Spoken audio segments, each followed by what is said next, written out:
बेटा last class में ना हमने नेशनल इनकम टॉपिक करा था, और लास्ट क्लास में मैंने आपको जो जो बातें करवाई थी मैं आपको जल्दी से एक बार रिकॉल करवा रहा हूँ बेटा। बेटा लास्ट क्लास में अभी तक हमने नेशनल इनकम क्या होता है ये समझा, हमने समझा नेशनल इनकम को कैलकुलेट कैसे करना है by various method, income, expenditure, production, her method से। हमने कन्वर्जन के बारे में भी डिस्कशन करे थे पर्सनली, अगर आपको याद हो, राइट। तो सारी बातचीत करने के बाद हम आए थे पिछली क्लास में, जो कि नया टॉपिक था, that is personal disposable income. और मैंने बताया था बेटा पर्सनल डिस्पोजेबल इनकम होती है प्राइवेट सेक्टर की वो income, I repeat, private sector की वो इनकम जो वो अपने हिसाब से डिस्पोज कर सकता है विदाउट एनी इंटरवेंशन। मतलब उसकी जेब में पैसा है और वो जैसे चाहे वैसे खर्च कर दे, राइट। तो इसमें आपको दो बातें याद रखनी है। पहली बात तो ये इनकम किसकी होगी, प्राइवेट, गवर्नमेंट या दोनों? सिर्फ प्राइवेट सेक्टर की इनकम लेनी है। दूसरी बात, इस इनकम में हमें पर्टिकुलरली फैक्टर इनकम लेनी है, पर्टिकुलरली ट्रांसफर इनकम लेनी है, या दोनों टाइप ऑफ इनकम चलेगा?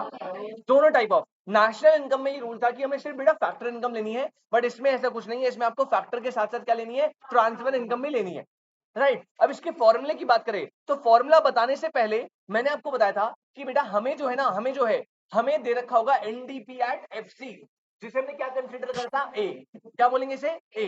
ठीक है, कैलकुलेशन इजी रखने के लिए। तो बेटा ये जो ए है एनडीपीएफसी डोमेस्टिक इनकम, इसके दो पार्ट होते हैं। एक होता है एनडीपीएफसी का वो पार्ट जो अक्रू हो रहा है प्राइवेट सेक्टर से, दैट इज बी। और एक होता है एनडीपीएफसी का वो पार्ट जो अक्रू होता है गवर्नमेंट सेक्टर से, that is C plus D. अब जो गवर्नमेंट वाली इनकम है उसके भी दो पार्ट होते थे। एक होती थी जो आती थी गवर्नमेंट एडमिनिस्ट्रेटिव डिपार्टमेंट से, और एक होती थी savings of non department, C and D, right. तो एनडीपीएफसी ए है, प्राइवेट वाली बी है, गवर्नमेंट की डिपार्टमेंट सी है, नॉन डिपार्टमेंट डी है, और गवर्नमेंट की टोटल है सी प्लस डी।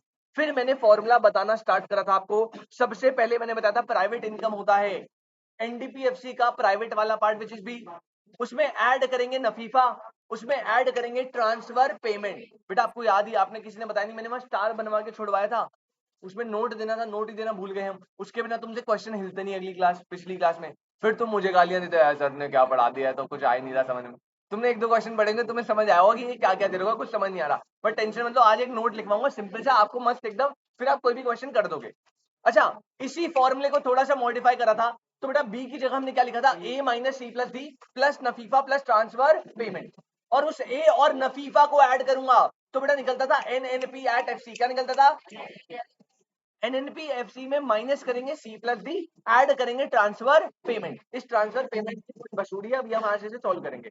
अच्छा, प्राइवेट इनकम निकलने के बाद सिंपल एकदम पर्सनल इनकम होता है। प्राइवेट इनकम में से माइनस करेगी कंपनी कॉर्पोरेट टैक्स, माइनस करेगी रिटेन अर्निंग्स, तो वो पैसा बच गया जो कंपनी पर्सनल बंदों को देगी। अब इस पैसे को सारा यूटिलाइज आप नहीं कर सकते, क्योंकि प्राइवेट पर्सनल डिस्पोजेबल इनकम के लिए आपको पर्सनल इनकम में से माइनस करना पड़ेगा डायरेक्ट टैक्स, और माइनस करना पड़ेगा कोई भी मिसलिनियस पेमेंट जो आपने गवर्नमेंट को करी है। बात समझ आती है बेटा? 100%। चलिए, तो ये सारी बातचीत हमने करी थी। हाँ, फिर मैंने आपको टू सेक्टर मॉडल भी बताया था। टू सेक्टर मॉडल में सर्कुलर फ्लो ऑफ इनकम बताया था। प्रश्न जी मैंने आपको रियल फ्लो और मनी फ्लो बताया था। उसके बाद हमने डिफरेंस करा था बिटवीन स्टॉक एंड फ्लो। ये सारी बातचीत कर दी थी। भाई यहां तक पहले बताओ, यहां तक किसी को कोई डाउट? पीछे वाले बच्चे, संचित क्लियर एकदम, नन्नी जी क्लियर है, प्रियंका, कार्तिक भाई क्लियर है 100%? रिमोट पीछे ही होगा। प्रियंका जी पीछे जाके एक बार रिमोट से एसी ऑन कर दो। बेटा लीकेज और इंजेक्शन बता दो। सुनो सुनो, किसने बोला लीकेज? पंकज का है? अच्छा, प्रियंका जी रिमोट पीछे ही है, एसी ऑन कर दो यार प्लीज। तो ढूंढने से तो भगवान मिल जाते। एक तो लेट लेट आते रहते ना बच्चे, तू लेट क्यों आया बे? तो तू लड़ाई देख रहा था उनकी? ऑपरेटिंग सरप्लस सुना? ऑपरेटिंग सरप्लस, वो प्रॉफिट, हाँ, और प्रॉफिट के, हाँ, डिविडेंड। बताएगा नहीं तू, तू बताएगा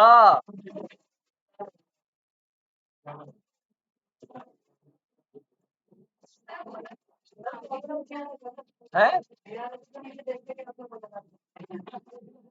अबे नहीं दिया तो देखेगा भाई, नहीं दिया प्रॉफिट नहीं दिया उसको कैसे निकालेगा? डिविडेंड तूने एक बताया अभी, एक सही है। ओ भाई अच्छा है भाई, कह रहा देख, कह रहा नोट सामने दिखेंगे तो दिख जाएगा, मुझे पता चल जाएगा। तेरे दो रैप्टे अभी रुक जा, पेंडिंग है तेरे दो रैप्टे। अच्छा भाई पंकज भाई मुझे sir what are leakages and injection, बेटा देखो ध्यान से समझना, जो सर्कुलर फ्लो ऑफ इनकम है, इस फ्लो से जितना भी पैसा बाहर जाएगा, इस फ्लो से जितना भी पैसा बाहर जाएगा, मतलब अभी सर्कुलर फ्लो में कौन दो पार्टी कौन है मेन? हाउस होल्ड और फर्म। हाउस होल्ड और फर्म के बीच में फ्लो चल रहा है, इस फ्लो से जितना भी पैसा बाहर जाएगा उसे बोलते हैं लीकेजेस। क्या बोलते हैं? जब वो किसी भी तरीके से जाए, फर्म ने सेविंग कर दी, हाउस होल्ड ने सेविंग कर दी, दोनों में से कोई भी सेविंग करे, बैंक के पास पैसा आ गया ना, हाउस होल्ड और फर्म के जो फ्लो है उससे तो बाहर चला गया ना, उसे क्या बोलेंगे? लीकेजेस। तो सेविंग क्या होती है? लीकेजेस।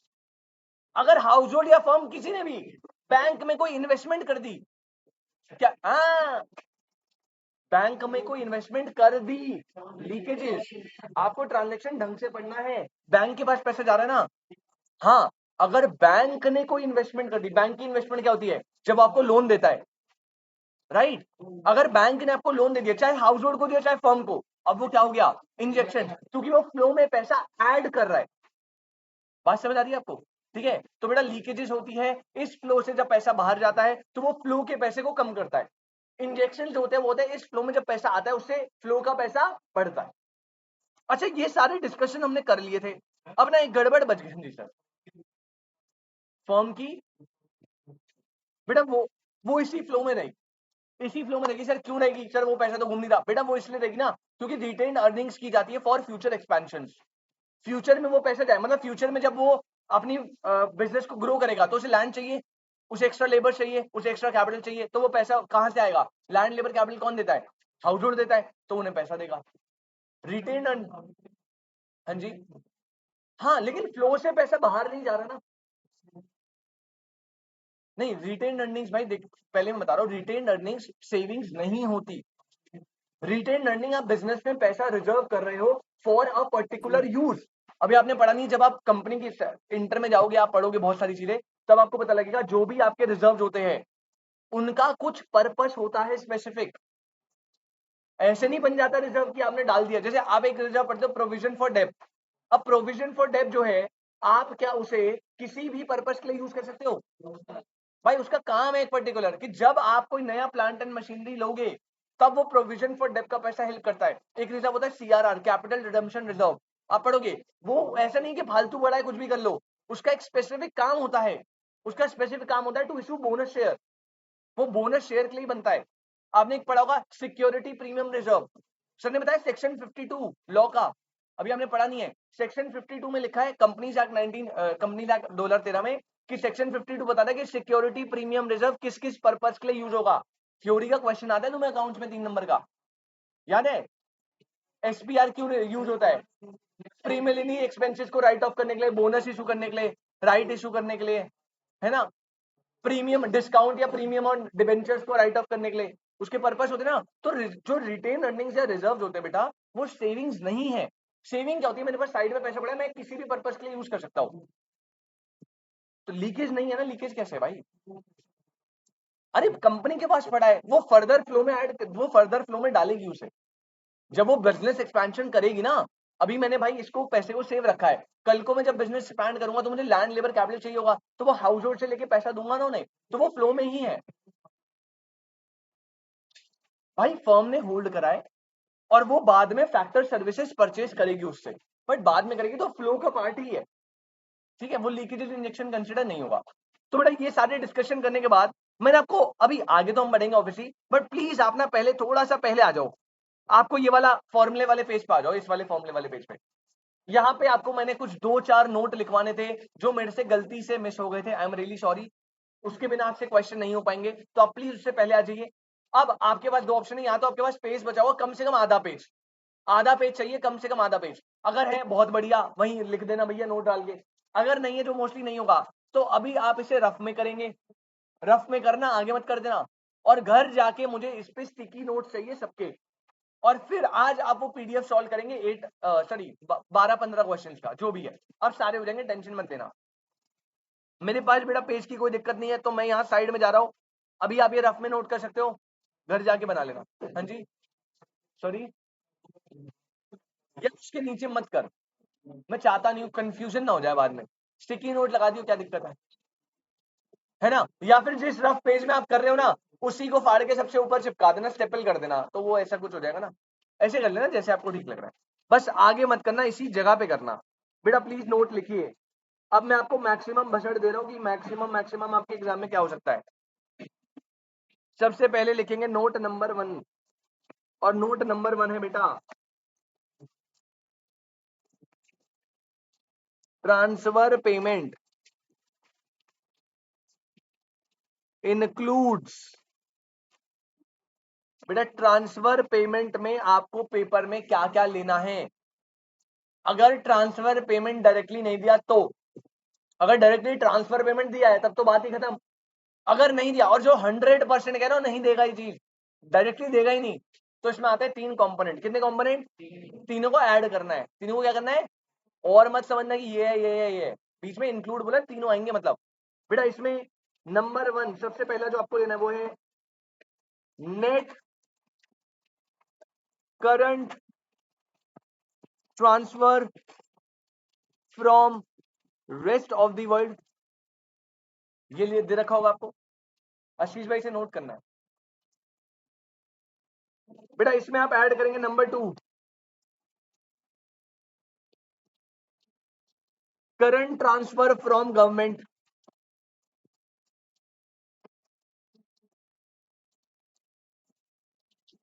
इसमें आप ऐड करेंगे बेटा नंबर 3 नेशनल डेट इंटरेस्ट। अब इस पॉइंट पे बच्चों को बहुत कंफ्यूजन थी, सर इंटरेस्ट तो ऑपरेटिंग सरप्लस पे लेते हैं, ये वो आएगा।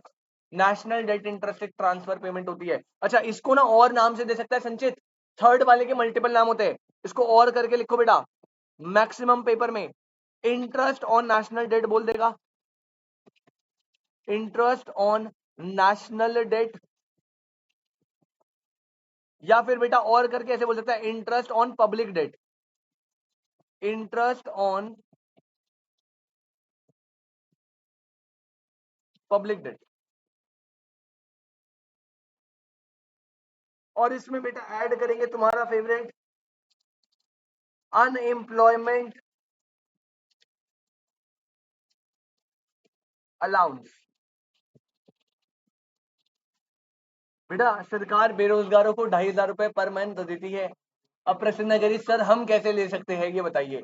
तो बेटा उसमें कुछ क्राइटेरियाज होते हैं जिनमें आप फुलफिल नहीं कर पाओगे मोस्ट प्रोबेबली, तो आपको नहीं मिलेगा यार। कुछ होता है उसमें इतने ईयर्स तक, पहली बात तो तुम उस कैटेगरी में नहीं आते ना, तुम तो वॉलंटरी हो ना।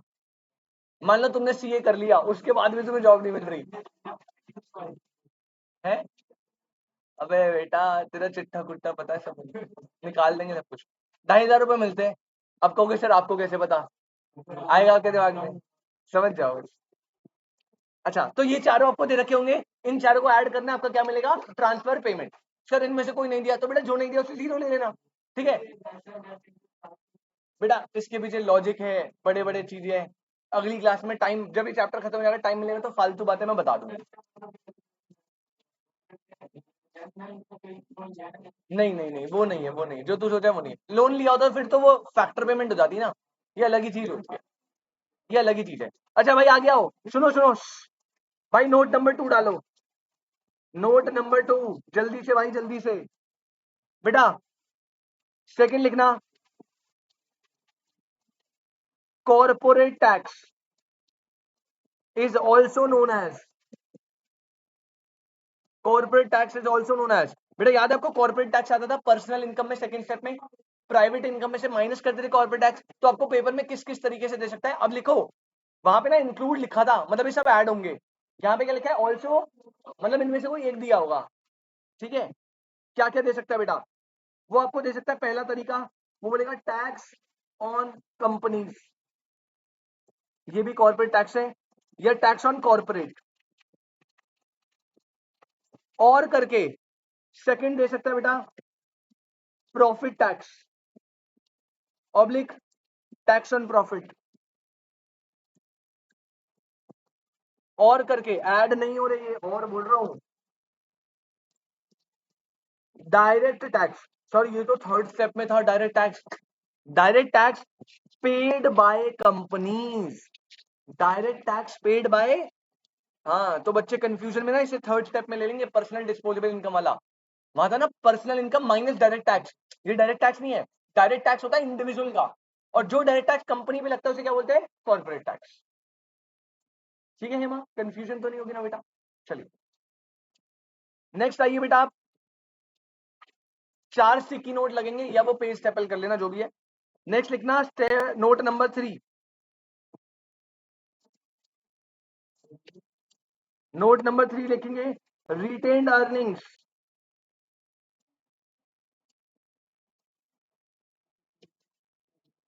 रिटेन्ड अर्निंग्स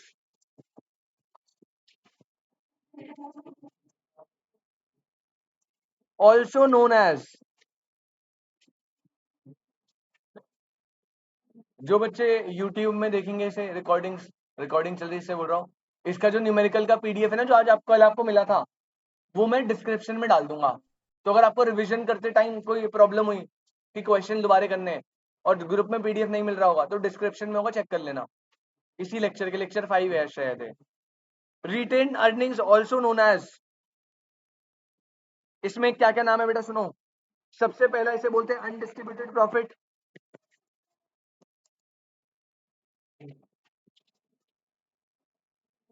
अनडिस्ट्रीब्यूटेड प्रॉफिट, और बेटा इसे बोलते हैं क्या, सेविंग्स ऑफ प्राइवेट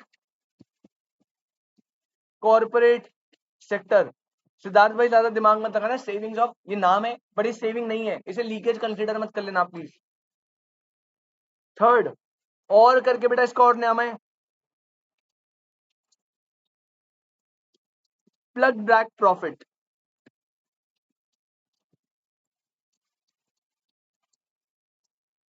ये 3 नाम है भाई, ध्यान से रखना, कोई भी नाम दिख जाए इसका मतलब रिटेन अर्निंग्स है, और ये बिल्कुल बिल्कुल इंटेंस है, इससे आगे कुछ हो नहीं सकता।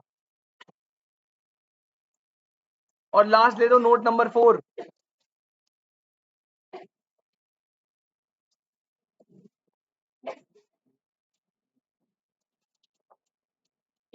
लास्ट लिखो note number 4, direct tax also known as, direct tax में पहला लिखो बेटा, वो बोल सकता है income tax on house hold,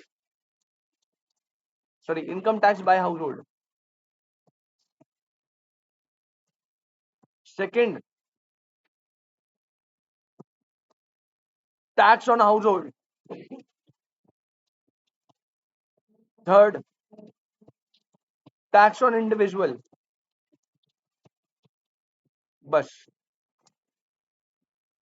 अब इसके बाद आप उस पीडीएफ के जो 14-15 क्वेश्चन है हर एक क्वेश्चन कर सकते हो बिना किसी दिक्कत के। पर्सनल टैक्स बेटा होगा आपका वो वाला डायरेक्ट वाला, personal tax is direct tax.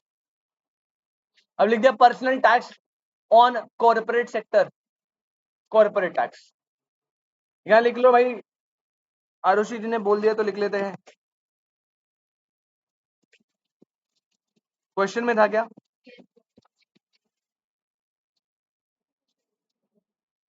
कोई टेंशन नहीं, अब हो जाएगा सारा। अब आज ट्राई करना, पीडीएफ डिस्क्रिप्शन में भी डाल दूंगा यूट्यूब के, ग्रुप पे मैंने ऑलरेडी भेज दिया है भैया, सारे क्वेश्चन ट्राई करना। कल मैं सारे क्वेश्चंस का आंसर हम डिस्कस कर लेंगे क्लास में 15 मिनट इनिशियली, ठीक है।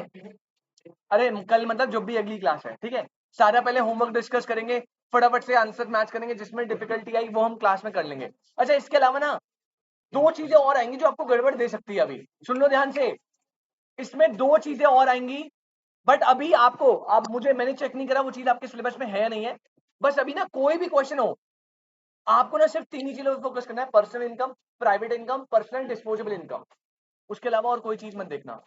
उसके अलावा और कोई चीज आपको हो जाता है, बोलते ग्रॉस नेशनल कुछ करके अजीब अजीब नाम देते हैं, नेट नेशनल करके कुछ अजीब नाम देते हैं, उनको आप भी इग्नोर करना।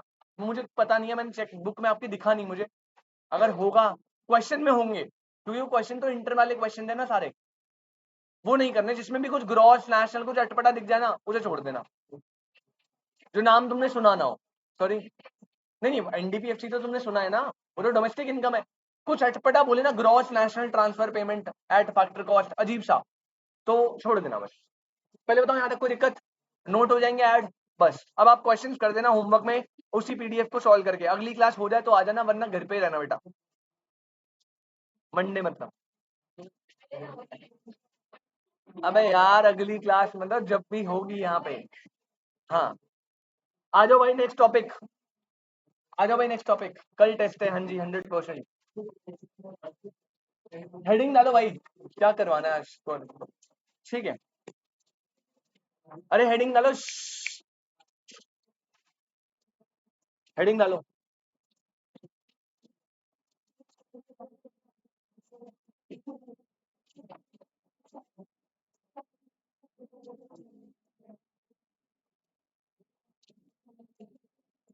Nominal GDP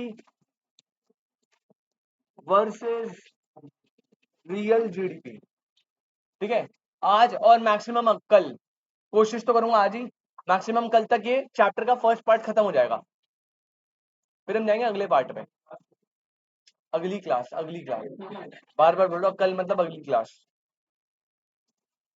nominal GDP versus real GDP, बेटा ध्यान से समझना।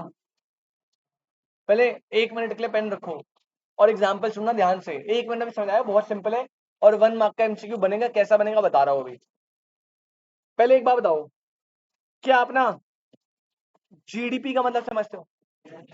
ग्रॉस डोमेस्टिक प्रोडक्ट, और अगर कुछ नहीं बोला तो किस पे? Eight market price. और अगर आपको मतलब बताओ बेटा, तो वैसे तो इन सब की डेफिनेशन में लिखवाऊंगा, बट जीडीपी का मतलब होता है gross value of all final goods and services produced in an country during an accounting year. एक साल में एक कंट्री में जितने भी final goods and services produce हुए, जितने भी, उन सबकी वैल्यू को क्या बोलते हैं? जीडीपी। बात समझ आई? अभी मैं डेफिनेशन लिखवाऊंगा बाद में, सबकी टेंशन मत देना। अच्छा एक बात बताओ, मान लीजिए बेटा हमें 2010 में, अभी 2010 चल रहा है, 2010 में कंट्री ने जो आउटपुट प्रोड्यूस करा है वो है 10,000 यूनिट्स का। आउटपुट प्रोड्यूस कितना करा है? जो प्राइस ऑफ ईच यूनिट है बेटा, मान लीजिए वो है 10 रुपीज। प्राइस कितना है? 10 रुपीज पर यूनिट। तो अगर मैं बोलूं कि total value of goods and services बताइए, मतलब जीडीपी बताइए, तो बेटा आप क्या करोगे? सर जीडीपी का फॉर्मूला हम करेंगे, वैल्यू निकालनी ना, तो यानी price of each quantity unit multiply by quantity produced. GDP कितना आ जाएगा बेटा? 10,000 मल्टीप्लाई बाय 10। और बहुत खतरनाक कैलकुलेशन के साथ आपने कितना बताया? 1 लाख। कंट्री की जीडीपी कितनी आ रही है? 1 लाख। मतलब एक साल में कंट्री ने ऑलमोस्ट 1 लाख के गुड्स एंड सर्विस प्रोड्यूस करे। नोट 1 दिखा दो, एग्जाम्पल बता दो स्टॉक पे। बेटा एक सेकेंड, ये तो एक तो सो के बता दो। पहले बेटा नोट 1 ये रहा, स्क्रीनशॉट ले लियो प्लीज, टाइम नहीं इतना। नोट 1 का स्क्रीनशॉट और स्टॉक के एग्जाम्पल, स्क्रीनशॉट 1 2 3। हाँ जी, पहले बताओ यहां तक कोई दिक्कत है ना? क्लियर है प्रश्न ना? कंट्री की जीडीपी कितनी आ गई बेटा? 1 लाख। अब ध्यान से सुनना बेटा, अब आया 2020, अब आया 2000, 10 साल बाद, यशिका जी 10 साल बाद कंट्री का जो आउटपुट है वो ले रहा हूं मैं 10,000 यूनिट। Sir same? हाँ जी बेटा सेम। और यहाँ पे जो कंट्री का प्राइस पर यूनिट चल रहा है वो हो गया बेटा 20। अब हम निकालेंगे जीडीपी, लेकिन लेकिन बेटा जीडीपी होती है 2 टाइप की। कितने टाइप की? सर आपने 2010 में तो नहीं करा बेटा, 2010 में ना मैं कर नहीं पाता, तभी मैंने 20 का बनाया। बेटा 2 टाइप की जीडीपी होती है, एक होती है नॉमिनल जीडीपी और एक होती है रियल जीडीपी। और बहुत ही सिंपल शब्दों में अगर मैं बताना चाहूं तो बेटा नॉमिनल जीडीपी होती है GDP calculated at current year prices, GDP calculated at current year price, और रियल होती है GDP calculated at base year prices. Sir क्या मतलब, कुछ समझ नहीं आया बेटा? ऑनलाइन वाले बच्चे मीटिंग को रिजॉइन करो, एक मिनट बस। मैंने क्या बोला? नॉमिनल वाली होती है GDP calculated at current year prices, और रियल वाली GDP calculated at base year. प्रश्न इतना पढ़ के समझ नहीं आया क्या नॉमिनल क्या रियल? अब आएगा समझ, समझना बेटा। अगर आप 2020 में नॉमिनल जीडीपी निकालते, ध्यान से सुनना क्या होता बेटा, नॉमिनल जीडीपी का यहां पे फॉर्मूला लिख रहा हूं, जीडीपी ये कौन सी वाली है? नॉमिनल। बेटा नॉमिनल जीडीपी का फॉर्मूला होता है, बहुत ही ध्यान से, दैट इज व्हाट, एक मिनट, ये होता है बेटा करंट ईयर का output multiply by current year का price, current year output multiply by current year price. मतलब यार अभी हम 2020 में हैं, तो नॉमिनल जीडीपी आएगी 10,000 मल्टीप्लाई बाय 20, यानी जीडीपी नॉमिनल कितनी आ रही है? 2 लाख। 2020 की नॉमिनल जीडीपी कितनी है? 2 लाख। लेकिन जब आप इसी ईयर की रियल जीडीपी जाओगे, तो बेटा जीडीपी जो है रियल वाली, वो होती है करंट ईयर का आउटपुट, ये तो करंट करेगा, मल्टीप्लाई बाय बेस ईयर का प्राइस। सर बेस ईयर बोले तो बेटा अभी हमारे केस में ना, आप क्वेश्चन में आपका बेस ईयर होता है प्रीवियस ईयर। बेस ईयर क्या होता है? लेकिन मैं वैसे बता रहा हूँ, बेस ईयर पूरे इंडिया में हम कंसिडर करते हैं 2011 से 12 को, पहले करते थे कुछ और ईयर को।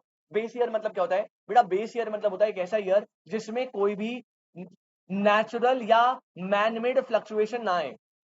मतलब फॉर एग्जांपल नेचुरल कैलामिटी आ गई, अर्थक्वेक आ गया, सुनामी आ गई, तो एक बात बताओ, उस ईयर में क्या प्राइजेस फ्लक्चुएट नहीं हो जाएंगे?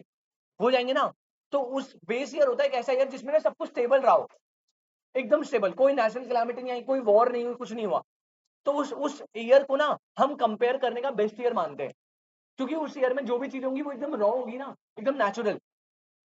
बेस ईयर होता है। लेकिन क्वेश्चन में आप कंसीडर करोगे बेस ईयर को जो भी प्रीवियस है, मतलब आपको 2 ईयर दे रखे हैं 2019 2020, तो करंट ईयर कौन सा होगा? 20। बेस ईयर कौन सा होगा? 19। लेकिन इंडिया में बेस ईयर होता है 2011 से 12। लॉजिक मैंने आपको बता दिया, बट आप प्रीवियस ईयर कंसीडर करना। हाँ क्वेश्चन में दे रखा होगा करंट ईयर आउटपुट कितना है बेटा? 10,000।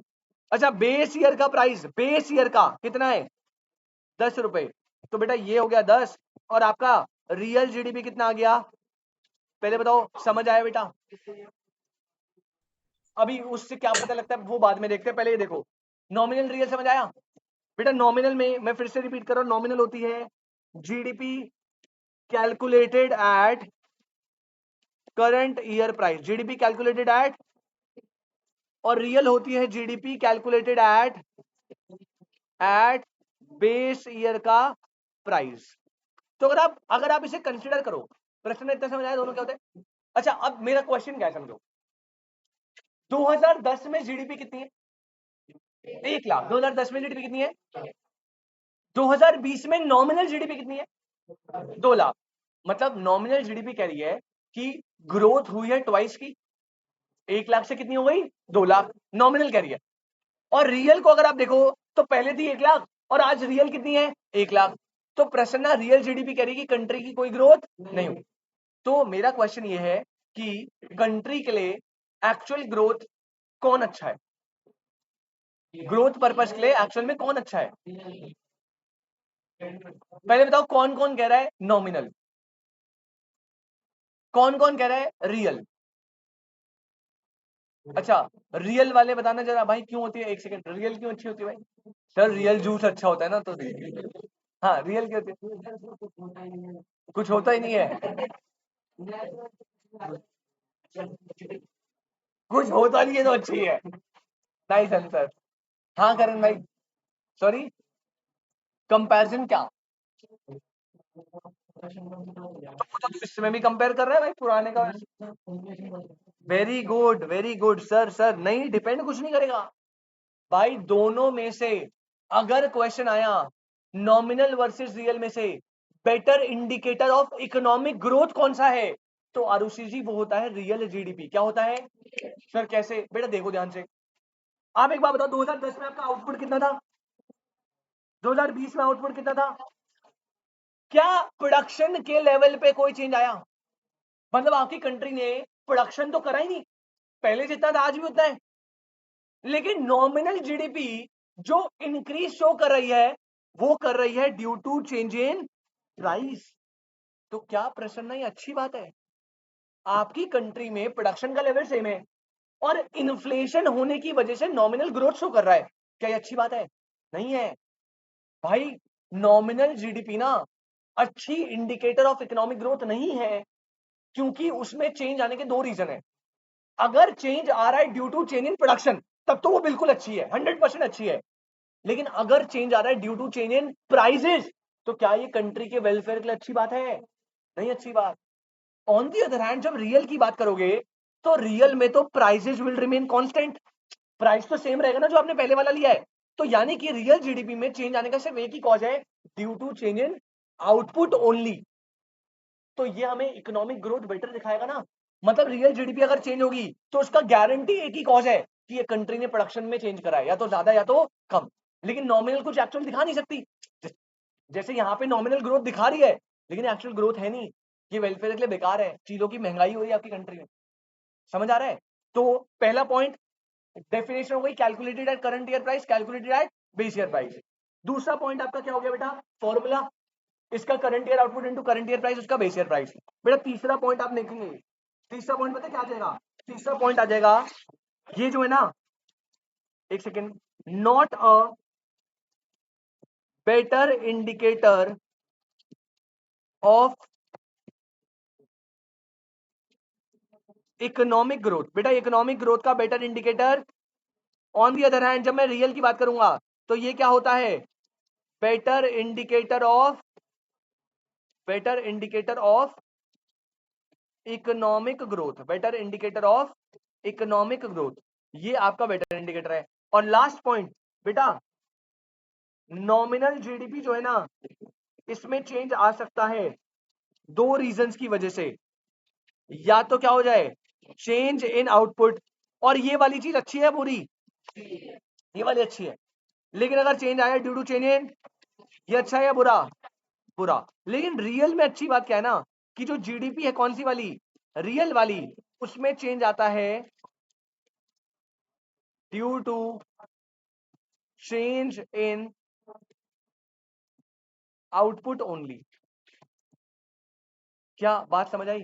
बेटा प्लीज जब क्वेश्चन आएगा ना, तो इन दोनों में से बेटर जीडीपी कौन सी है, याद रखना ये वर्ड होना चाहिए। इकोनॉमिक ग्रोथ के लिए बेटर कौन सी है? रियल। इकोनॉमिक ग्रोथ के लिए बेटर कौन सी है? इसके अलावा कोई और वर्ड हो ना, भावुक मत होना, रियल टिक करके आ गए।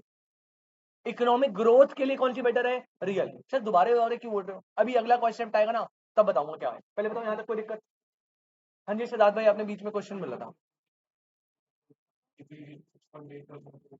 हाँ बेटा वो हमेशा रियल, जब भी कंट्री की ग्रोथ कैलकुलेट करते हैं ना, जब आपको डेटा न्यूज़पेपर में आता है जीडीपी इज इंक्रीज बाय 6%, 5%, वो हमेशा रियल कंसिडर। सब जीडी, सब रियल, नहीं नहीं सब रियल।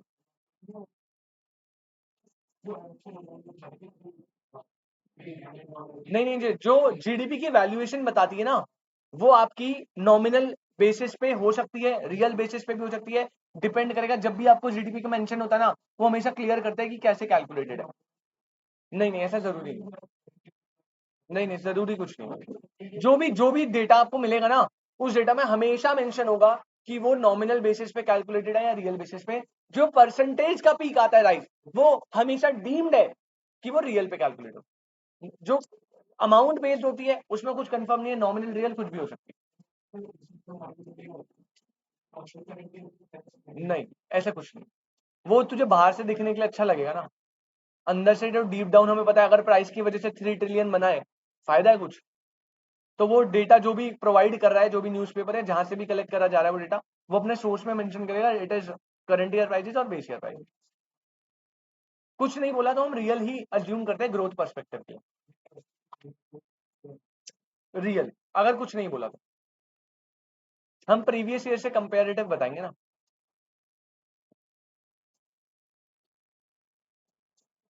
बना लीजिए भाई फटाफट से।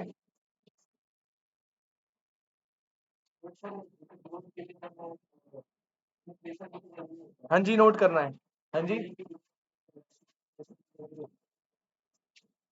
यार देखिए, एक नॉर्मल राइज तो है, 5-6% तो राइज होगी होगी।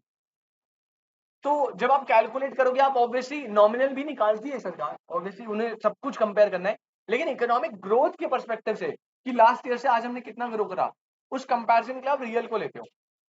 ऑब्वियसली प्राइसेस चेंज भी आपको देखने हैं, तो आप नॉमिनल भी कंसिडर करोगे, डेटा जब स्टडी होता है वो सारा होता है, लेकिन इकोनॉमिक ग्रोथ के लिए बेटर है रियल। इन्फ्लेशन ज्यादा होती है तो नहीं होगी ना भाई, वो नॉमिनल वाली होगी। अगर डेटा आपको आ रहा है और वो बढ़ रही है तो वो नॉमिनल वाली है, रियल वाली तो कांस्टेंट रहेगी। फट फट नोट कर भाई। आशीष भाई समझ आया? साहिल भाई समझ आया आपको? प्रियंका जी, ध्रुवांश, फटाफट नोट करो भाई।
चलो बता, खत्म होने के बाद डिस्कस करते हैं।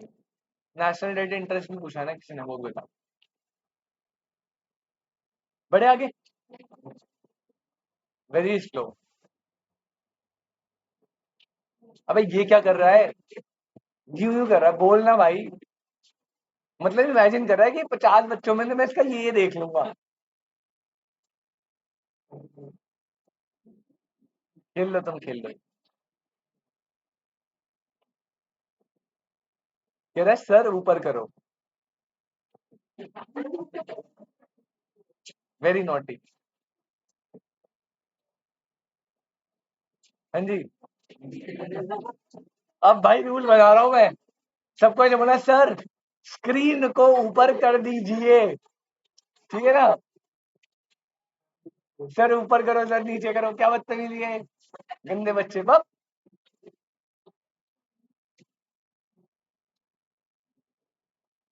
अरे रुक जाओ, फर्स्ट पॉइंट नहीं नोट हुआ क्या अभी तक? प्रियंका जी,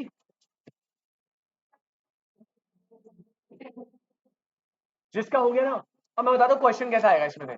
ऑब्वियसली ये तो आ ही सकता है, ऐसे बोल देगा GDP calculated at base year price dash real, GDP which is better indicator of economic growth real, GDP which can change due to change in price nominal.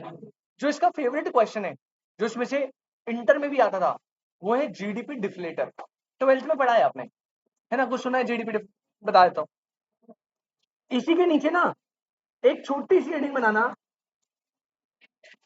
GDP deflator, बेटा और करके पेपर में वो इसे प्राइस इंडेक्स भी बोल सकता है, पीआई प्राइस इंडेक्स भी बोल सकता है, तो कंफ्यूज मत होना। जीडीपी डिफ्लेटर बोले या प्राइस इंडेक्स बोले, एक ही बात है।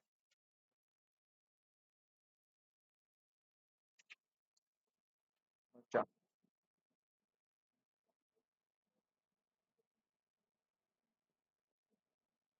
जीडीपी डिफ्लेटर या फिर क्या बोलेगा बेटा? और लिख लीजिए बेटा, छोटू सा फॉर्मूला है, जीडीपी डिफ्लेटर या प्राइस इंडेक्स वटेवर, इसका फॉर्मूला होता है nominal GDP divided by real GDP multiply by 100। यानी हमारे एग्जाम्पल में अगर आप नोटिस करो प्रसन्ना, बेटा बताओ कि नॉमिनल जीडीपी कितनी आई थी, अभी एग्जाम्पल दिया था ना 2 लाख, रियल कितनी थी बेटा, मल्टीप्लाई बाय 100 करोगे तो डिफ्लेटर या प्राइस इंडेक्स आएगा 200%। क्या आएगा बेटा? अब प्रसन्ना जी डिफ्लेटर बताता क्या है?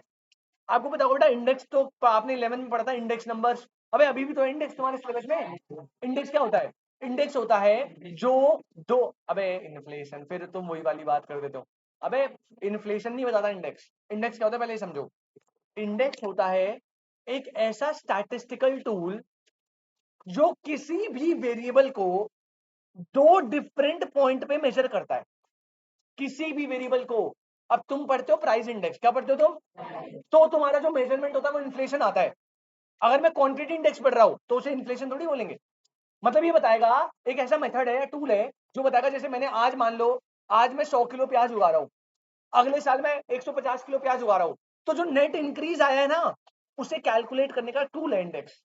अब वो वेरिएबल कुछ भी हो सकते हैं, जैसे मैंने क्वांटिटी में लिया, आप प्राइस में ले सकते हो, आप जीडीपी को कंपेयर कर सकते हो। तो जीडीपी डिफ्लेटर या प्राइस इंडेक्स पता क्या है? ये एक ऐसा टूल है जो हमें बताएगा कि रियल और नॉमिनल में कितना डिफरेंस है। सर इस एग्जांपल में देखो, रियल कितनी थी? 1 लाख, डिफ्लेटर आ रहा है कितना? 200%। इसका मतलब पता क्या है? नॉमिनल जीडीपी रियल का ट्वाइस है ना? तो आपको पेपर में क्वेश्चन कैसा आएगा? बोलेगा value of price index is 175%, the value of nominal GDP is इतना, कैलकुलेट रियल जीडीपी। मतलब इस फॉर्मूले में कोई भी दो दे देगा और आपको थर्ड वैल्यू क्या करनी पड़ेगी? कैलकुलेट। याद रखना, इसे मार्क कर लीजिए एज मोस्ट इंपॉर्टेंट। ये पेपर में आता है, 12th में भी 1 मार्क का आता है, इंटरमीडिएट में भी आया था, और आपके में तो क्योंकि एमसीक्यू मिलता है तो आने की प्रोबेबिलिटी बहुत ज्यादा है। पहले बताइए, यहां तक कोई दिक्कत? चंगा है सब कुछ? पक्की बात एकदम? आगे बढ़े तो चलो, एक और हमने थ्योरी का टॉपिक डन करा, अब आगे बढ़ते हैं फटफट। बेटा हेडिंग डालो नेक्स्ट, हेडिंग डालो नेक्स्ट फटाफट से। क्या बेटा? नाम है इंडेक्स, इंडेक्स जैसे एक नाम है ना, टूल होता है वैल्यू चेंज को मेजर करने का, वैल्यू में कितना चेंज आया उसको मेजर करने का। जैसे प्राइवाची होगा इंडेक्स का डिफ्लेटर। हेडिंग डालो भाई।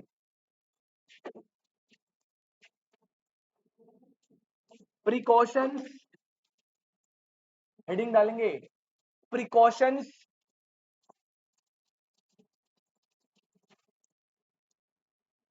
while calculating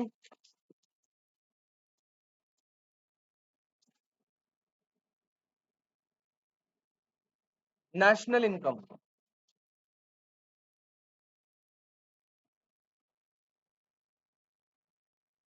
सर क्या मतलब?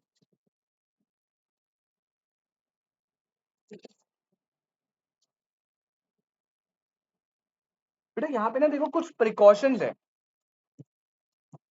आपको ना कुछ कुछ जगह पे थोड़ा सा सावधान रहना है जब भी आप नेशनल इनकम निकालो। अब ये प्रिकॉशन जो है ना वो स्पेसिफिक है, मैं बताऊंगा क्वेश्चन कैसा आएगा इसमें से, बट याद रखना precautions while calculating national income, जब भी आप नेशनल इनकम निकालोगे तो इन बातों का ध्यान रखना। सर कितनी बातें? 4 2 2 2 6, 10 बातें। ठीक है, 10 बातों का ध्यान रखना।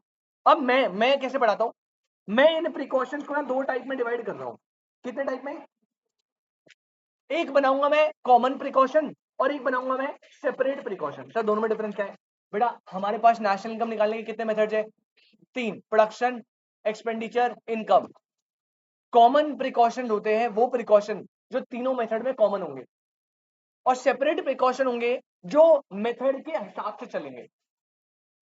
मतलब कुछ प्रिकॉशन ऐसे हैं जो सिर्फ इनकम मेथड के लिए एप्लीकेबल होते हैं, तो जब भी आप इनकम मेथड यूज करोगे तो उन प्रिकॉशन का ध्यान रखना, कुछ एक्सपेंडिचर के लिए और कुछ प्रोडक्शन के लिए। जो कॉमन वाले वो किसके लिए? तीनों के लिए। बड़ी बकवास की बात होगी, कॉमन तो फालतू चीज है बट आता है पेपर में तो याद रखना पड़ेगा। तो पहले हम याद करते हैं कॉमन प्रिकॉशन। सबसे पहले कौन से बनाएंगे? Common precaution. टेबल में ही याद करा दूंगा आपको, मस्त एकदम समझ आ जाएगा इजीली। कॉमन प्रिकॉशन, और काफी बातें आपको ऑलरेडी पता है तो आपको दिक्कत नहीं होगी। पहले एक साइड लिखो कॉमन प्रिकॉशन, ठीक है? टेबल बनाएंगे, यहाँ पे मैं लिख रहा हूँ बेटा कौन कौन से मेथड है मेरे पास। कौन कौन से मेथड है?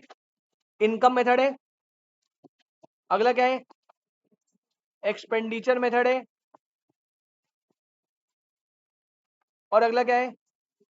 वैल्यू एडेड, जिसे क्या बोलते हैं? Production method. कॉमन प्रिकॉशन बता रहा हूं भाई, 4 कॉमन प्रिकॉशन है, याद रखिएगा प्लीज। सबसे पहला, डबल काउंटिंग। इसे अलग से स्टार बना लें, थोड़ा सा इस पर बातचीत करूंगा अभी मैं बाद में। पर डबल काउंटिंग, डबल काउंटिंग क्या होती है प्रसन्ना? बेटा जब आप किसी भी एक कंपोनेंट की वैल्यू एक से ज्यादा बार ले लेते हो, इनकम मेथड से कैलकुलेट कर रहे हो, कंपनसेशन ऑफ एम्प्लॉय लेते हो, उसमें आता है वेजेस एंड सैलरीज, वहां दिया 100, आपने लिया 100 प्लस 100 प्लस 100, 3 बार ले लिया, उसे क्या बोलते हैं? Double counting. ये मत समझना डबल काउंटिंग 2 बार होती है बस, एक से ज्यादा बार। किसी भी मेथड से नेशनल इनकम निकालोगे, डबल काउंटिंग को हमेशा क्या करना है? ये पहला प्रिकॉशन है। किसी भी मेथड से नेशनल इनकम निकालेंगे तो प्रश्न, डबल काउंटिंग हमेशा क्या होनी चाहिए बेटा? अवॉइड। कभी भी एक कंपोनेंट को एक से ज्यादा बार नहीं लेना। सेकेंड प्रिकॉशन लिखो, ट्रांसफर पेमेंट। बेटा एक बात बताओ, मैंने लिखा ऊपर नेशनल इनकम की बात हो रही है, ट्रांसफर पेमेंट इंक्लूड होता है एक्सक्लूड होता है? अच्छा अगर यहाँ पे डिस्पोजेबल इनकम की बात होती, इंक्लूड। लेकिन यहाँ पे ट्रांसफर पेमेंट लिखो तीनों जगह पे, चाहे कोई भी मेथड हो, नॉट इंक्लूडेड, नॉट इंक्लूडेड और last not included. Precaution number 3,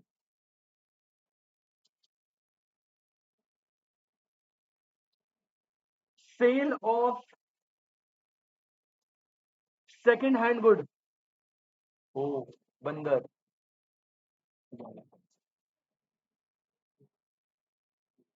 अबे तुम्हारा दोस्त है क्या, ऐसे क्या देख रहे हो? Sale of second hand good, क्या लगता है आएगा नहीं आएगा? बेटा मैंने कार परचेज करी महिंद्रा से, है, और तू पढ़कर आए तो, हाँ, मैंने कार परचेज करी मान लो 50 लाख की, आज मैंने उसे यूज कर लिया 4 साल, डेप वेप लगा दिया, क्या जो भी करना था कर दिया, रगड़ दिया। 5 साल के बाद मैं उसे सेल करूँ 10 लाख रुपए में, तो जो 10 लाख की सेल हो रही है सेकेंड टाइम, क्या उसे इंक्लूड करेंगे? आंसर इज नॉट इंक्लूडेड,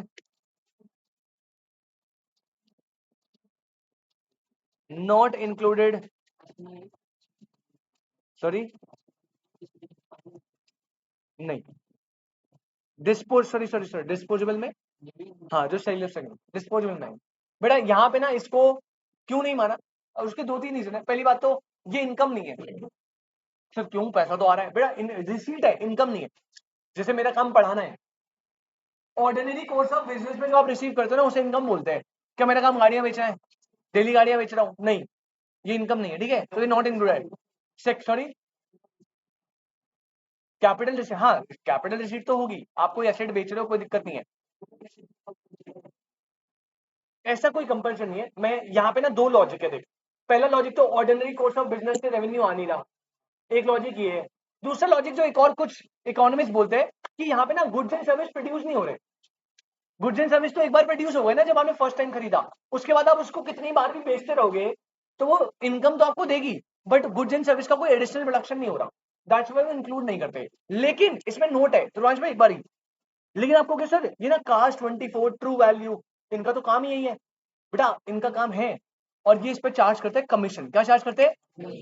वो जो कमीशन लेते हैं ये, वो नेशनल इनकम में इंक्लूड, क्योंकि ये इनका ऑर्डिनरी कोर्स ऑफ बिजनेस है और उसमें ये सर्विस जनरेट कर रहे हैं। तो फोर्थ पॉइंट लिख देना, commission on sale of second hand good, बेटा वो हमेशा याद रखना इंक्लूड होगा, इंक्लूडेड, इंक्लूडेड, इंक्लूडेड। हाँ जी ध्रुवांश भाई, बस पहले बताओ 4 कॉमन प्रिकॉशन क्लियर है, कोई भसड़? 4 प्रिकॉशन क्या है? पहला, डबल काउंटिंग को क्या करना है भैया?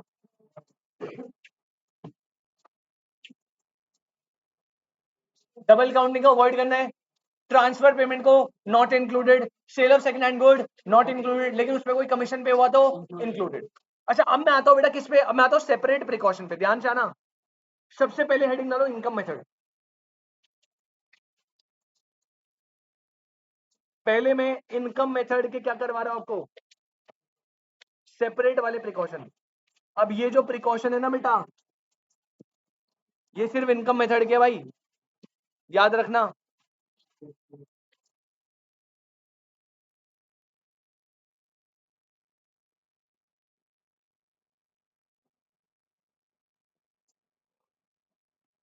सबसे पहले नंबर 1 लिखो,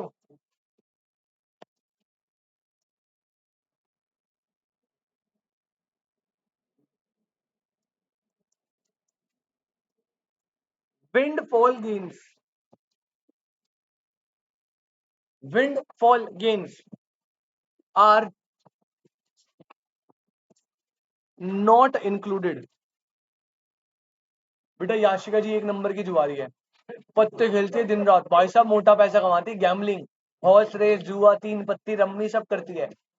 अब ये इनकम जो है ये करिए, मेरी तो फैक्टर इनकम है, इतना मेहनत करती हूँ मैं, ताश खेलती हूँ पूरे दिन पेड़ के नीचे बैठ बैठ के अंकलों के साथ, इतनी मेहनत करती हूँ, लाखों रुपए कमाती हूँ, इंक्लूड कर लो कर लो कर लो, नहीं कर सकते, क्योंकि क्लियरली लिखा है प्रिकॉशन में, कोई भी windfall gain. Sir windfall gain क्या होता है? विंडफॉल गेन होता है ऐसी इनकम जो कि अनसर्टेन है, गैम्बलिंग है ना, लॉटरी, कोई भी। अबे स्टॉक नहीं होती यार, stock is not windfall gain, stock नहीं होती, वो कैलकुलेटेड होता है बिल्कुल, ठीक है, कैलकुलेटेड भाई, वो स्किल्स है, वो स्किल्स है। जुआ खेलना स्किल थोड़ी है, इंडिया पाकिस्तान का मैच चल रहा है, वो स्किल थोड़ी है भाई, है। अबे यार ड्रीम 11 की बात मत कर, वो तो भाई पता नहीं क्या ही है, क्या होता क्या है उसमें, स्किल होती है, उसमें उसमें आप गेम खेलते हो, आप टीम का मैच हो रहा है, आपने प्लेयर, क्या होगी किशन भाई, बाहर बैठ जा कोई दिक्कत नहीं है, या अंदर आना, अंदर बैठ जा पीछे, हाँ ले रहा है मुझे पता।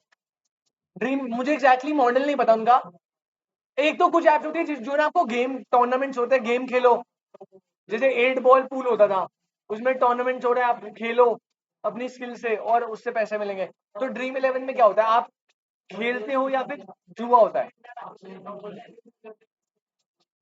आपको टीम बनानी है, प्ले वहां मैच वहां चलेगा, और आप टीम में बनाऊंगा, पैसे मुझे मिलेंगे, जुआ है बेटा ये इसे तुम कितना भी स्किल का नाम ले लो, जुआ है ये।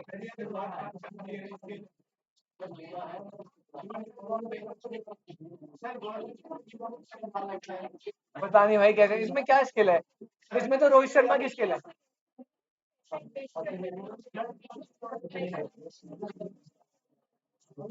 अच्छा, वैसे तो जुआ ही लग रहा है मुझे तो साउंड। अच्छा यहाँ पे हम किसकी बात कर रहे हैं, प्लीज एग्जांपल लिख लो बेटा। अबे चुप रहे ड्रीम 11, लॉटरी, गैम्बलिंग, आपको पता है क्रॉसवर्ड पजल्स के भी वो होते हैं, वो भी, तुम लॉ मत लाओ इसमें, लॉ से ऊपर, सेकंड लिखो, लॉ पढ़ के मुझे बता रहे हो, सेकंड लिखो बेटा, इनकम फ्रॉम इलीगल एक्टिविटीज। आप कह रहे हो सर मैं पड़ोसी के बच्चे को किडनैप किया, 1 लाख रुपए कमाए, बहुत मेहनत, सर पहले क्लोरोफॉर्म मंगाया, फिर उस बच्चे, इतना भारी बच्चा था, उसे गाड़ी में डाला वैन में, फिर से लेके गए, कॉल किया पुलिस के, इतनी इतनी मेहनत करी, नहीं आएगा। कोई भी इनकम जो इलीगल एक्टिविटी से आती है वो इनकम फ्रॉम इलीगल एक्टिविटीज लिख लो बेटा, not included, are not included. और याद रखना, जरूरी नहीं है सारे विंडफॉल गेन्स जो है वो क्या हो, इलीगल। जैसे लॉटरी है, लॉटरी कुछ स्टेट में वैलिड है, कुछ स्टेट में लीगल होती है, दिल्ली में इलीगल है लेकिन चलती है, कहीं जगह तो चलती है। हाँ, किसमें, नेशनल इनकम में नहीं आएगी भाई, नेशनल इनकम में नहीं आएगी, विंडफॉल गेन्स तो है ना। अबे लॉटरी अगर इलीगल नहीं है जिस स्टेट में, उस स्टेट में उसकी नेशनल इनकम नहीं काउंट होगी, क्यों? क्योंकि विंडफॉल गेन इलीगल नहीं है लेकिन विंडफॉल गेन तो है, तो या तो यहाँ नहीं होगा, यहाँ नहीं होगा, कहीं ना कहीं से तो एक्सक्लूड ही होगा। तो चाहे विंडफॉल गेन हो चाहे इलीगल एक्टिविटी, दोनों को ही हमें एक्सक्लूड करना है। नेशनल इनकम में ऐसा कोई भी पैसा नहीं आएगा, आपको बोलेगा कि एक लड़की याशिका उसने जुए में 50,000 रुपए कमा दिए, दिस ट्रांजेक्शन इसको इंक्लूड करेंगे या नहीं करेंगे? तो not included because it is a windfall gain.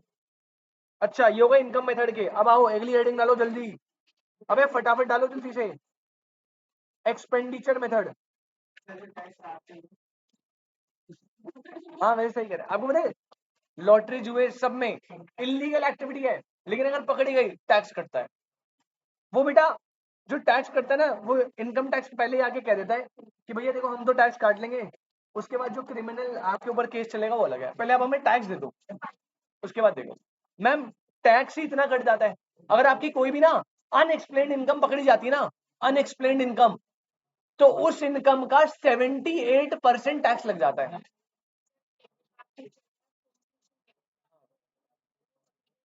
पकड़ी क्या गई मैम, डिस्क्लोज करेंगे। दो बात है, ओए ये इल्जाम लगा रही है मेरे ऊपर। बेटा ऑनलाइन वाले बच्चे एक बार मिंटी ज्वाइन करो। इस बात इन्होंने बोला कि सर आप होम ट्यूशन देते हो, उससे आपको कैश इनकम आती है, तो उससे तो आप सर पकड़े छुपा लोगे। पहली बात मैं होम ट्यूशन नहीं देता, नहीं मैं क्यों नहीं देता, पहली बात। दूसरी बात एक जगह पढ़ाने जाता हूँ सिर्फ कि वो की फैमिली फ्रेंड है इसलिए। दूसरी बात जितनी भी इनकम होती है चाहे कैश की फॉर्म में चाहे किसी भी फॉर्म में प्रॉपरली डिस्क्लोज करता हूँ, हर साल रिटर्न भरता हूँ, कोई पंगे नहीं, टैक्स जितना बनता है बेटा दे देता हूँ, कोई पंगे नहीं है, बन जाता है भाई। हाँ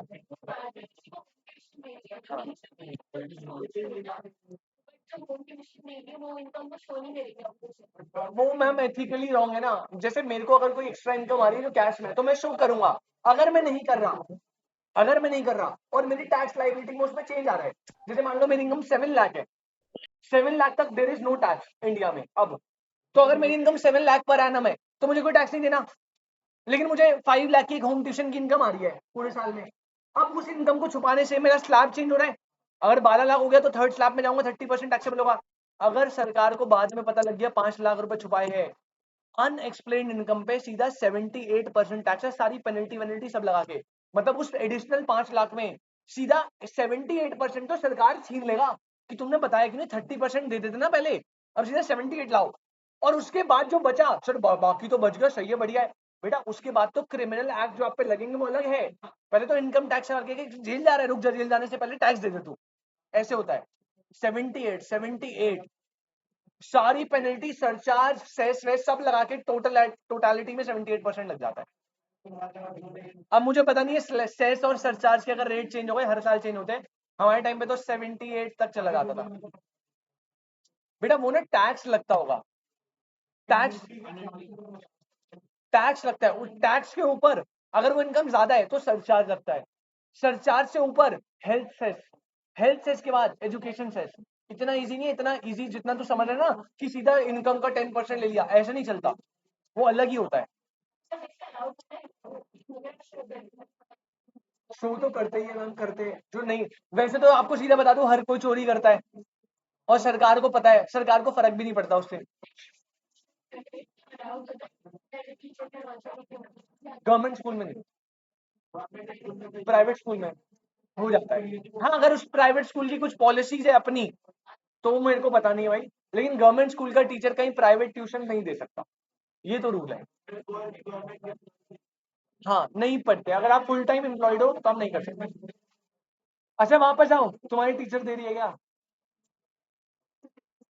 अच्छा आ जाओ, एक्सपेंडिचर मेथड, पहला पॉइंट लिखो एक्सपेंडिचर मेथड। हाँ फ्री सर, हाँ जैसे संडे संडे में एक ग्रीन पार्क में एनजीओ है, वहां पे पढ़ाने जाता हूँ, कोई income, green park, green park से यार एग्जैक्टली तूने देखा है गौतम नगर वाला एरिया देखा है, गौतम नगर ग्रीन पार्क वाली रोड है उसमें ना अंसारी नगर वेस्ट कैंपस पड़ता है, एम्स के ऑपोजिट साइड कैंपस है, वहां पे एक डॉक्टर है, मैम है, वो उनका एनजीओ है, तो वो ना छोटे बच्चे जो होते हैं स्कूल लेवल पे उनको पढ़ा एजुकेशन वगैरह दे, तो मैं संडे पढ़ाने जाता हूँ वहाँ, और मैं ड्राइंग भी पढ़ाता हूँ वहाँ पे छोटे छोटे बच्चों। अच्छा पहला लिखो एक्सपेंडिचर मेथड में पहला पॉइंट, हाँ, ओनली वैल्यू ऑफ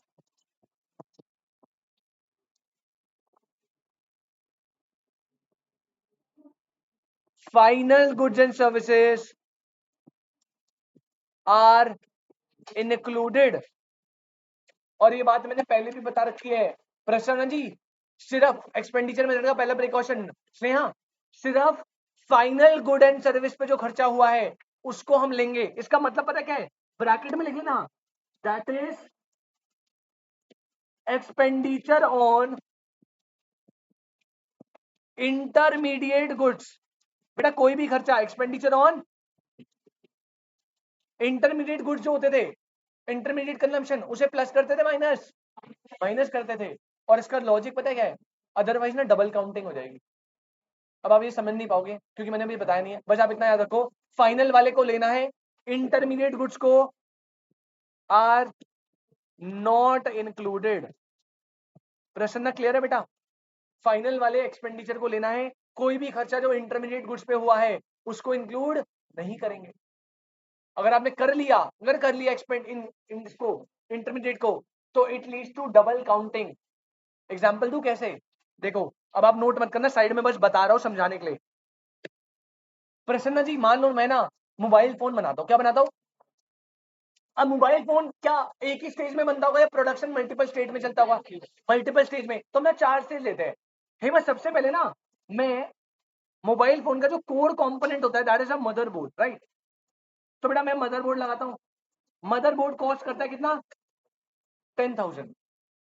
ठीक है, स्टेज नंबर 2 में मैं इस मदरबोर्ड में बेटा ऐड कर देता हूं कैमरा। अब जो ना मदरबोर्ड में क्या ऐड कर दिया बेटा, ये था 10,000 का, कैमरा है 10,000 का, अभी कितना हो गया? Very good. स्टेज 3 में मैं इस मदरबोर्ड में प्लस कैमरा प्लस मान लो मैं लगा देता हूं डिस्प्ले, ये है 10K, ये है 10K, ये है 10K, कितना हो गया? 30,000। और लास्ट स्टेज नंबर 4 में मदरबोर्ड लिया प्लस कैमरा लिया प्लस डिस्प्ले लिया, इसमें मैं ऐड कर देता हूं इस फोन की बॉडी पैकेजिंग सब कुछ, तो 10K plus 10K plus 10K plus 10K, कितना हो गया? अब सुनना ध्यान से, अगर मैं आपसे क्वेश्चन पूछूं कि मैंने कितने, जो फोन है उसकी वैल्यू क्या हुई, तो आप मुझे 40,000 बताओगे या आप कहोगे सर एक मिनट आपने ना, सर पता है क्या करो, देखो आपने लिया 10,000 यहाँ पे, इस 10,000 में अगले स्टेप का 20,000, अगले स्टेप का 30,000, अगले स्टेप का 40,000, सर ये सब ऐड करके कितना है सर? 1 लाख रुपए का फोन है सर, ऐसा बोलोगे क्या? अबे भैया सुनो, प्रसन्ना जी मैं क्या बताना चाह रहा हूं, इस 40,000 में ऑलरेडी ये सारी वैल्यू क्या है? तो जब भी मैं गुड्स एंड सर्विस की वैल्यू लूंगा तो मैं सिर्फ कौन सी वैल्यू लूंगा? Final value. क्या लूंगा? सिर्फ फाइनल वैल्यू लेनी है। सर क्यों बेटा? अगर आपने इंटरमीडिएट, क्योंकि जब ये फाइनल स्टेज में पहुंच गया तो ये सारी तो इसके लिए रॉ मटेरियल होगी ना, मतलब जो स्टेज 4 पे रिसीव कर रहा है बंदा, ये क्या रिसीव कर रहा है स्टेज 4 वाला बंदा? मदरबोर्ड, कैमरा और डिस्प्ले लगा हुआ। तो जो स्टेज 4 में उसमें बॉडी लगा रहा है उसके लिए ये तीनों 30,000 के तो इंटरमीडिएट गुड्स है, उसके लिए तो रॉ मटेरियल है कि भाई ये आया मैंने बॉडी लगा दी। तो ये जो तीनों वैल्यू है ना, ये आप दोबारा इसमें इंक्लूड नहीं करोगे, आपको सिर्फ क्या लेनी है? Final value. इंटरमीडिएट की वैल्यू को अगर आपने ऐड कर दिया तो ये प्रॉब्लम हो जाएगी, प्रॉब्लम ऑफ डबल काउंटिंग। समझ आई बात? तो आपके पास ना दो तरीके हैं, या तो फाइनल वैल्यू ले लो सीधा, या हम प्रोडक्शन मेथड में पता क्या करते हैं, हम ना लेते हैं वैल्यू एडिड। क्या लेते हैं? जैसे पहले स्टेप में मैंने 10,000 लगाए, अगले स्टेप में मैंने वैल्यू ऐड कितने की करी? 10 की, तो 20 हो गए। फिर अगले स्टेप में वैल्यू ऐड कितनी करी? 10 की, 30 हो गए। और लास्ट स्टेप में वैल्यू ऐड कितनी करी? 10 की। तो इसके दो सॉल्यूशन है अगर आपको डबल काउंटिंग से बचना है, या तो आप सीधा फाइनल गुड एंड सर्विस की वैल्यू ले लो, या फिर आप हर स्टेप में किसकी वैल्यू ले लो? वैल्यू एडिड की।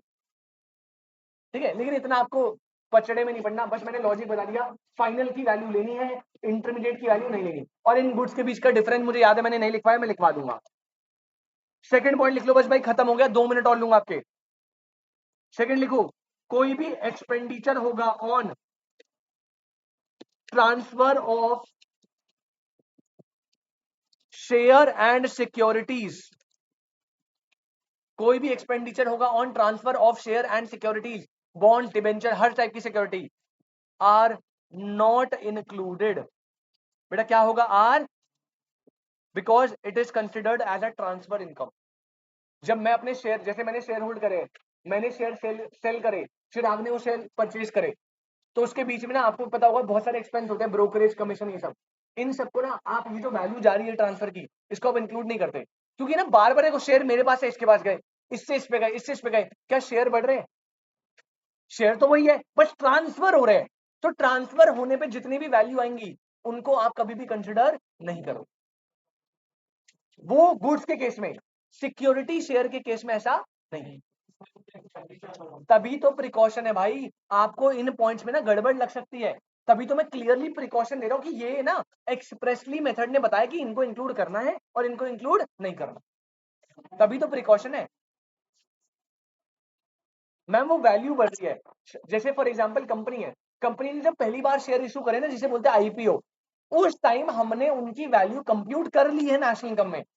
उसके बाद जब वो शेयर ट्रांसफर हो रहे हैं एक पर्सन से दूसरे, दूसरे से तीसरे, तो शेयर एडिशनली नहीं आ रहे ना। हाँ, अगर कंपनी के मान लो मार्केट में 1 लाख शेयर है, उसने 50,000 फ्रेश इशू कर दी पहली बार, अब ये इंक्लूड होगा? यस, क्योंकि नए शेयर आ रहे हैं ना। नहीं नहीं मैम, वो ना, वो जो वैल्यूज में प्राइस में इंक्रीज आ रहा है, वो प्राइस में इंक्रीज फॉल चलता रहेगा, उसमें भी कोई चार्ज नहीं करना, शेयर वही है।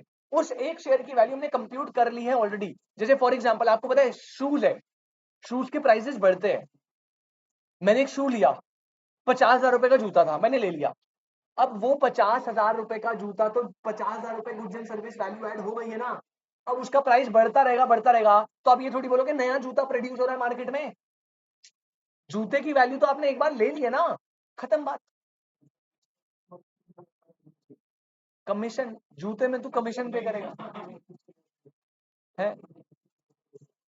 अगर जूते में कोई, हाँ वैसे हाँ बीच में है, वेज नॉन वेज है, कैब ड्रॉप क्रू है, ये सब है बीच में जो ये सब काम करते हैं, ये जूते भी लेते हैं, खरीदते हैं और इनमें कमीशन चार्ज करके बेचते हैं।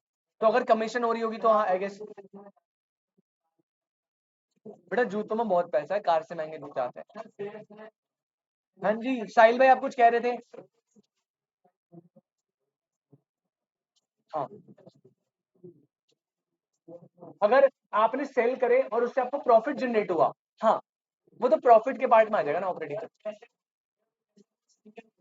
हाँ हाँ हाँ, तो जब आप सेल कर दोगे, उससे जो प्रॉफिट होगा जिस पर्सन को, उसकी इनकम में इंक्लूड होगा, जिसने बेचा है।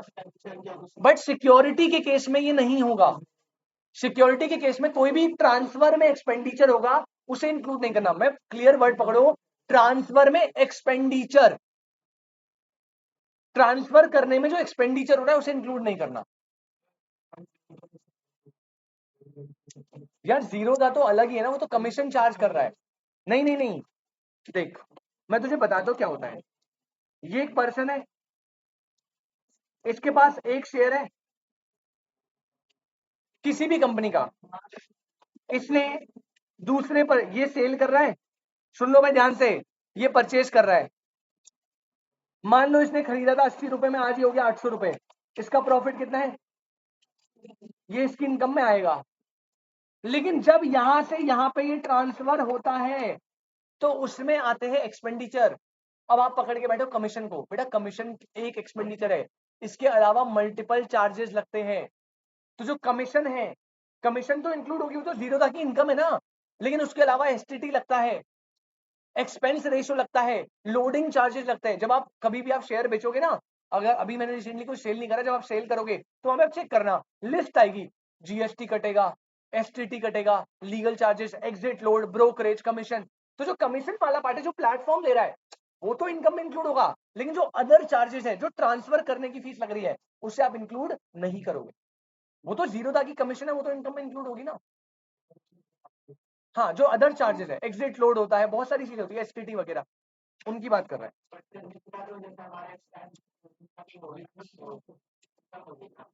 तो वही तो कह रहा हूँ, इनकम में ऐड होगी कमीशन।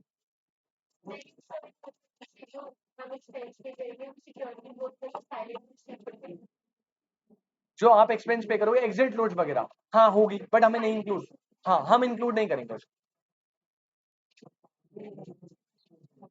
बेटा थोड़ा तेज बोल। अरे शांत रहो, तेरे पास शेयर्स है? हाँ हाँ हाँ इंक्लूड होगी बिल्कुल, बिल्कुल, क्योंकि वो बोनस सबको नहीं मिल रहा ना। वो बोनस क्यों मिला? क्योंकि तूने 10 शेयर होल्ड करे थे। इंक्लूड होगा बिल्कुल 100%। बेटा नेक्स्ट लास्ट आ जाओ भाई। कौन सा मेथड बच गया? प्रोडक्शन मेथड के लिख लो भाई। अब इसमें दो सिंपल से प्रिकॉशन है, ध्यान से सुनना।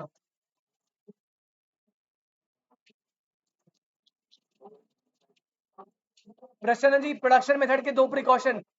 प्रिकॉशन नंबर 1 लिखो। प्रिकॉशन नंबर 1 ऑलरेडी आपको पता है बेटा, प्रोडक्शन फॉर सेल्फ कंजम्पशन। बेटा कोई भी प्रोडक्शन होगा फॉर सेल्फ कंजम्पशन, इंक्लूड और एक्सक्लूड, याद है फॉर्मूले में भी तो ऐड करवाया था वैल्यू ऑफ आउटपुट में, sales plus change in stock plus production for self consumption minus intermediate consumption. लेकिन अगर कोई वैल्यू ऑफ सेल्फ सर्विस है नॉट इंक्लूडेड, ये याद रखिएगा बस। मैंने अपने छोटे भाई को पढ़ा दिया, हाउसवाइफ घर पे सर्विसेज देती है, हाँ, जिनमें नॉन मॉनिटरी ट्रांजेक्शन बेसिकली, जिनमें मनी इन्वॉल्व नहीं हुआ, राइट, लेकिन सर्विस तो रेंडर हुई है। अब मैं अपने छोटे भाई को पढ़ाऊंगा, मैं यहाँ पढ़ाऊंगा, दोनों में सर्विस दे रहा हूँ, लेकिन वैल्यू ऑफ सेल्फ सर्विस को नेशनल इनकम इंक्लूड, क्योंकि वो नॉन मॉनिटरी एक्सचेंजेस हो जाते हैं। ठीक है, आपका फैन खराब हो गया, पापा ने थोड़ा देखा वेगा, ठीक हो गया अपने आप, वही ना, इकोनॉमिक वैल्यू है, सर्विस है, लेकिन ये मॉनेटरी टर्म में एक्सचेंज नहीं हुआ तो गड़बड़ है। पहले बताओ इतना समझ आया? पक्की बात? सर क्या थ्योरी खत्म हो गई? नहीं बेटा, अभी 2-4 टॉपिक बचे हैं। ठीक है, तो अगली क्लास में हम इसकी और थ्योरी करेंगे और कुछ कॉन्सेप्ट करेंगे। चलिए, तो अगली क्लास में इसका पार्ट है मोस्ट प्रोबेबली खत्म कर देंगे हम, बाकी देखते हैं भाई जिस भी तरीके से चलेगा। समझ आए ना आज के टॉपिक्स? भाई रिवाइज करके आना अच्छे से, और अगली क्लास में होमवर्क करके आना जो पीडीएफ भेजे डिस्पोजेबल इनकम वाला।